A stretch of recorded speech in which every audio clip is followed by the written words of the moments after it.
général bi moom moo dem de am nañu ministre affaires étrangères mais général moo dem bon tu peux comprendre que oui parce que comme c'est une junte général moo mën a wax ak ñoom peut-être mais tu vois sur ce plan-là Sénégal melul woon noonu Sénégal le Sénégal se faisait respecter.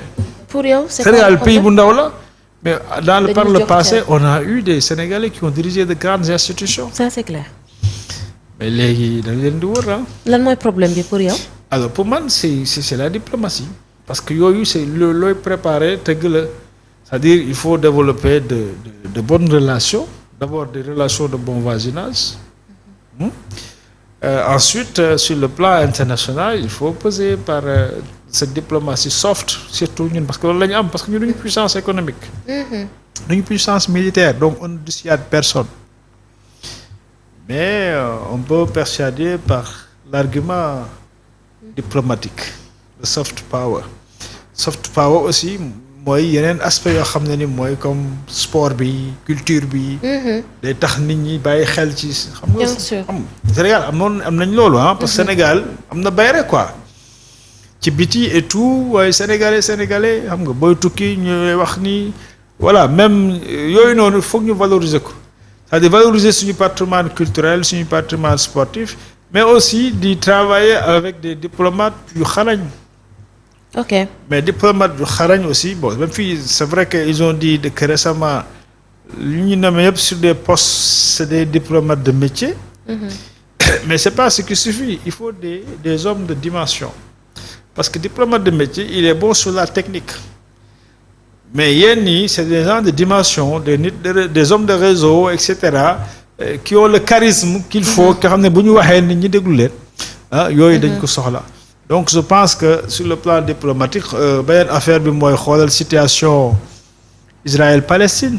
ci charisme bi ak yooyu vous faites référence ki nga xamante moom mooy suñu ministre de.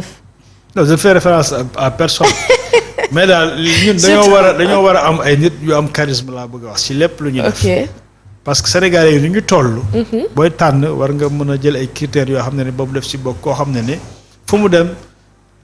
imposé wu nit ñi jox ko ca déglu ko et cetera. parce que am na loolu donc dafa am ay critères quoi. qu'il faut considérer.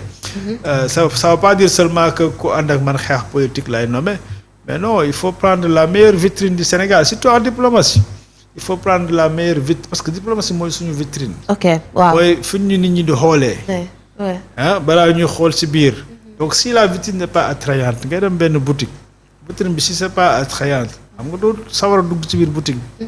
voilà donc vitrine bi mooy diplomatie bi il faut vraiment mu yànji il faut mu Sénégalais parce que Sénégal dañ ko xam ci ku yànji loolu pour ñu mën ko def il faut tamit ci suñu ministre bi mu taxaw wala ñu changer. mais bien sûr que ça commence par là. bon chef de la diplomatie nag c'est le président d'abord président moom mooy le chef de la diplomatie. avec son ministre des Affaires étrangères directement avec son ministre des Affaires étrangères. pour yow lan mooy problème bi link yi wala. bon y a que aussi ñun dañu am équipe bu bees. boo xam ne ni amuñu expérience. ok amuñu aussi réseau. xam nga ñi jiite réew mi tey jii nii ñoom xamuñu leen ci am ay dimensions internationales. donc am na ñu bëri yoo xam ne là où ces choses se font au niveau international dugguñu fa. amuñu fa bunt amuñu fa porte. donc li ñu mën a def mooy. daal di jël ay nit ñoo xam ne ñu am nañu dimension boobu ba pare teg leen foofu pour ñooñu mun leen yóbbu foofu xëcc leen le temps que ñoom aussi ñu mën a donc comprendre et puis prendre les rôles parce que ñun suñu président par exemple tey jii nii. waaw am na si domaine yu bëri yoo xam ne pour man daf ci war a am benn leadership surtout au niveau africain daf ci war a am benn leadership mais un leadership bu prononcé parce que c'est le président du Sénégal. par exemple sous-région bi pour man il devrait être beaucoup plus présent et actif pour gérer la question du Sahel. parce que oui am na position bi mu nekk boo xam ne nii. waaw mun na wax ak li des ci CEDEAO ak ñi nga xam ne ñoo baddeeku nekk di teg seen en place seen propre espace d'intégration. c'est-à-dire foofu man y a une mission à jouer. mission boobu noonu dafay fekk si ak le fait que le premier ministre dem Burkina. Oui, c'est-à-dire que Premier ministre dem Burkina, pour man, c'est pas une mauvaise chose. Parce que on a besoin d'avoir la main également du Burkina, tout comme on a besoin d'avoir la main de la Côte d'Ivoire. Ok. Donc, s'il peut jouer un rôle à ce niveau, c'est bien. Parce que lan mooy aboutissement mooy dina tax ñoom seen buntu. ñu koy ubbil ba léegi.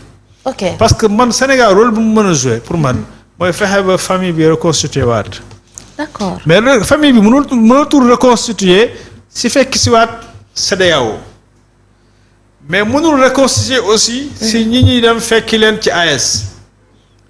donc Sénégal dafa war a toog ci juste milieu bi. daal di jéego yoo xam ne dina tax ñu am espace beneen bu bees. ah bon boo xamante ne day wuute ak CEDEAO wuute ak AES. bu ñu bëggee maintenir une intégration sous-régionale il faut qu'on crée une nouvelle structure bu dul CEDEAO du AES pour ñëpp dajawaat foofu pour man Sénégal loolu moo war a nekk objectif am mu dox ko parce que boo ñëwee ne ñëw leen fii du ñu daw ça c'est clair parce que li ñu dund ak CEDEAO moo tax. La CEDEAO a été violente contre nos frères et sœurs du Mali, du Burkina, du Niger. non mënuñu ñëwaat foofu pas possible. mais le fait que mu dem fa du doon problème wala du jouer au niveau international ci suñu wàllum diplomatie. non gis nga diplomatie nag ñaari la quoi balance la. ok waaw bul topp benn côté rek jàng fa bàyyi feneen fi parce que àdduna day dox. donc boo joxee kii loxo droite joxal kii loxo gauche. dégg nga ma. waaw loolu mooy diplomatie. diplomatie aussi mais c'est vrai que dafa am yoo xam ne warul fës. xam yoo xam ne da nga koy wane ci kaw am na yoo xam ne souterrain la aussi. xam nga donc c'est pas une affaire simple. mais je pense que quand même. ne serait-ce que sur le symbole Sankara. waaw le déplacement du premier ministre peut se justifier. maintenant yeneen ñi gars yi di wax naan c'est une zone ay militaire lañu. loolu c'est l'affaire du peuple burkinabé. Ça n'a rien à voir avec la relation Sénégal-Burkina. Non. Parce que c'est vrai que au niveau de l'espace CEDEAO, il y a des règles qui disent que voilà, état putschiste warul am. Mais loolu dépassé nañ ko, on devait régler ça il y a longtemps. La CEDEAO n'a pas été capable de régler ça. Parce que au lieu ñu régler ko en frères, ils ont suivi les intérêts de la France. C'est ça le problème de la CEDEAO. Ils ont péché. Alors donc tey burkinabé yi maliens yi nigériens yi ñoom ñoo war a rek ñoo mën a régler seen problème intérieur donc ñun lu ñu mën a def mooy peut-être jàppale leen parce que aussi c'est dur pour ñoom dafa metti situation yu nekk nii économiquement c'est tendu sans parler de la question sécuritaire. Burkina daanaka am na partie boo xam ne ni perte nañ ko Mali depuis ça fait longtemps.